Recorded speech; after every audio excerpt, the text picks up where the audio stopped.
UFC 296 has just been announced, and Leon Edwards is going to be taking on Colby Covington for the welterweight title, followed by a co-main event of a rematch between Alexander Pantoja and Brandon Royval.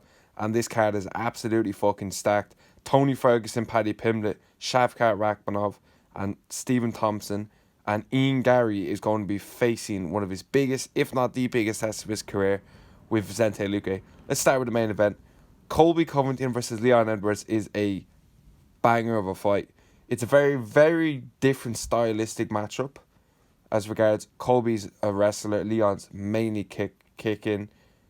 He's keeping the feet, he's keeping it standing, and he is working with his kicks, his feints, his body work as well. Colby is literally just going to be trying to get the fight to the ground, hold him up against the cage, trying to stop him from kicking his legs, kicking his body.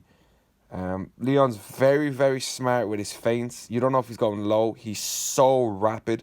Like, you could literally get him kicked with a low kick, and it's literally like that. It's a blink of an eye. Colby's much more of an offensive wrestler. His main style is literally just attack with his wrestling. He's got a ferocious pace where people just can't keep up. You know, he's going to be spamming the takedowns in this fight, and I mean spamming. That's his key to victory for this fight, to be honest with you. I don't really see him. I don't see a world where he could stand with Leon for the 25 minutes and come out. I think that's an easy win. If he can't get Leon to the ground, he's fucked. We saw what happened in that fight with Usman the second time. That Leon was able to keep it standing majority of the fight, and whenever Usman did get him down or up against the cage or was trying to get him down, he stopped him. Colby has much more of an aggressive pace when it comes to his wrestling and his striking compared to Usman. They're similar but different in ways. I feel like this style is much more better for Colby. I am picking Colby to beat Leon, but it is close. And it's very close because I feel like the kicks are such a big factor in this fight. If Leon can sap that pace, sap that gas tank with some heavy body kicks, heavy low kicks, keep Colby guessing, being like, fuck, I don't want to get hit by that. Start going maybe in a defensive mindset. That's when it's going to leave openings for the head, you know. And Colby's literally just going and spamming takedowns. I feel like Leon is still a little bit doubted in this fight. Because a lot of people are still looking at his first fight with Usman, even the second fight. But Colby does not deserve this title shot.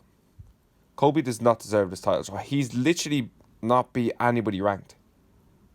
He's not been anybody ranked, and it's been, I think, 1.2 thousand days, over 1.2 thousand days since he's beat someone in the UFC, which was the Sanyos, which was a close decision.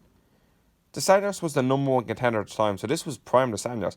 But two judges had that 3-2 Colby, 48-47 Colby. He's not as offensively good. Like, it's not as if Colby gets 5 takedowns a fight, 1 for each round, and just holds you down. Colby might get 4 takedowns in this fight, but have 20 takedown attempts, 25 takedown attempts. That's the level of pace and pressure he's going to put on Leon. And I don't think Leon's going to be able to last under it. And I think Colby's going to win probably a 49-46 decision. I can see Leon taking the first round or two, but I just think later on, Usman wasn't pushing the pace the way that Colby's going to in this fight. So that's what I think.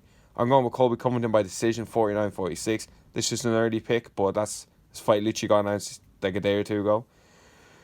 Pantoja versus Royval is going to be an absolute fucking war, and my God, you put your fucking money. This is not going the distance. It is very hard to bet against Pantoja in this fight for multiple reasons. He beat Brandon Moreno twice, who was the unstoppable force in the division. He's beat Figueiredo, he's beat Kai Kara France, he beat Royval as well. Let's not forget Pantoja actually finished Royval and actually won handily. It was a comfortable win. I remember watching that live. So I feel like he might submit him again, but Royval is such a fucking beast where he's literally from the bell he's gonna try to take his fucking head. This fight is close. It's a close fight, but I just think Pantoja's too good everywhere, and Royval probably has bit of a better stand-up as regards his pace. He's literally going in, going to be throwing some mad flying shit, where Pantoja's much more of a boxing and kicking kind of thing, where Royval's going to throw the fucking knees, spinning shit. He's going to be trying everything to get you out of there. If Pantoja can weather that storm, which he did in the first fight, and get him down and get that back, get the neck, I think that's what's going to happen in this fight. I'm going to go with Pantoja by a round 3 submission. Tony Ferguson versus Paddy Pimblett is probably one of the biggest tragedies this sport has ever seen. My God, how far Tony Ferguson has fallen. He actually could win this fight. Will he win this fight? I don't think he's going to win this fight. People like to shit on Paddy.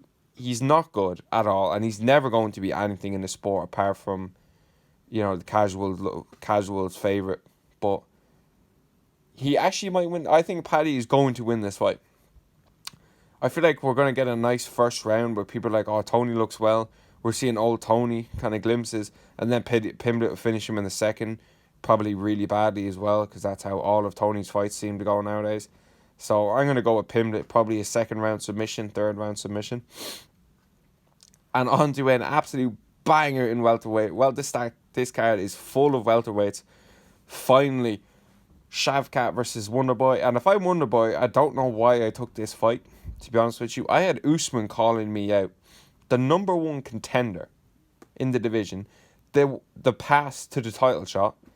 And he decides to fight Shavkat, which is a harder fight. I don't think he'd beat Shavkat or Usman, but I think he has a better chance of beating Shavkat than Usman. If I'm Wonderboy, it's a hard fight to win. I don't think he's going to win it. He'll probably get submitted now. Or he'll probably get just 30-27.